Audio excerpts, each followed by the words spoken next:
भारत त्योहारों का देश है और सर्दियों का सबसे खास त्योहार है लोहड़ी। लोहड़ी हर साल 13 जनवरी को मुख्य रूप से पंजाब और उत्तर भारत में मनाई जाती है। ये त्योहार सर्दियों के अंत और नई फसल के आगमन का प्रतीक है, खासकर गेहूं की फसल का। इस दिन लोग अलाव जलाते हैं, जो गर्मी, सकारात्मकता और समृद्धि का प्रतीक होता है।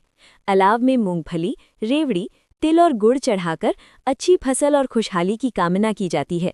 लोहड़ी का संबंध दुल्ला भट्टी से भी है, जो एक लोक नायक थे और गरीबों की मदद के लिए जाने जाते थे। भांगड़ा, गिद्दा और लोक गीतों के साथ लोग खुशी और एकता का उत्सव मनाते हैं।